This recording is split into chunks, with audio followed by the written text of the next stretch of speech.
Obviously, anger is a normal emotion that everybody experiences, and children with ASD, just like any other child, can feel angry about things.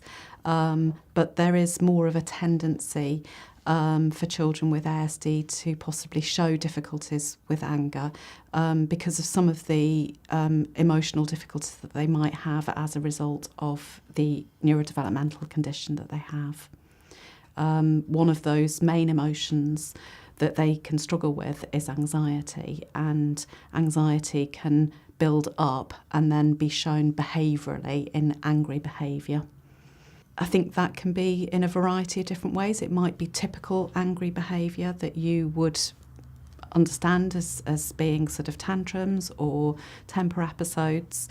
They could hurt themselves, or they might be aggressive towards other people at times because they're feeling angry.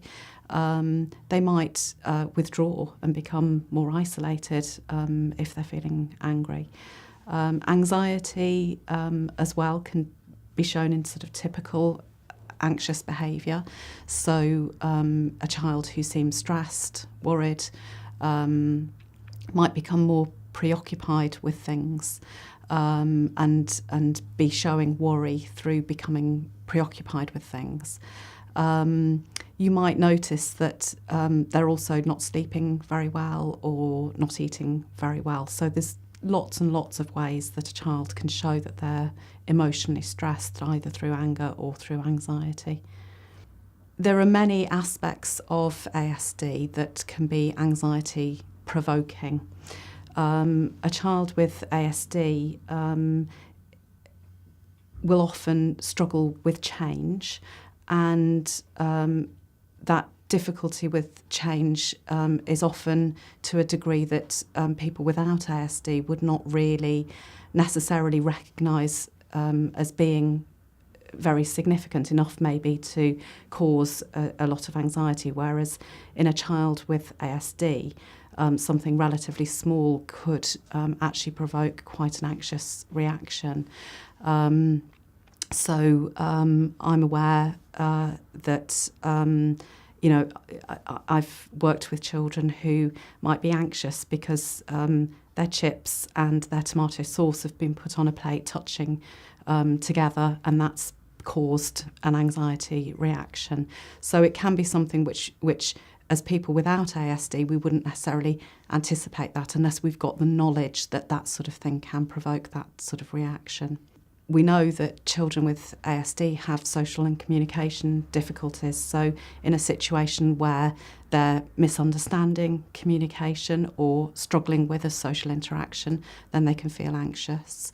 And it's well recognised that young people with ASD have sensory processing problems, so that can be something else. So a very typical example of that would be in a noisy situation, for example, fireworks night, which most people see as a night when you go out and you celebrate and enjoy the noise and the displays. A child with ASD might actually find that situation very overwhelming from a sensory point of view and really struggle and have an anxious reaction to that. I think having the knowledge, first of all, can allow you to anticipate situations, so you can try and do some problem solving beforehand. So to go back to that example of fireworks night, you might want to take your child with you to a display, but if you use something like ear defenders, that could help a child manage that situation. Or you might stay indoors instead of going outside. So, you're planning, really thinking about the situation and thinking about your child and how to best support your child in that situation. If you're in a situation where an anxiety or anger episode has happened, then I think it's really important as a parent to stay calm during that situation and remember that your child isn't deliberately trying to make the situation difficult. They're having an emotional reaction, and it might be something which they don't really understand themselves, and it might be quite overwhelming. So your calm and contained response in that situation is really important to support your child through that.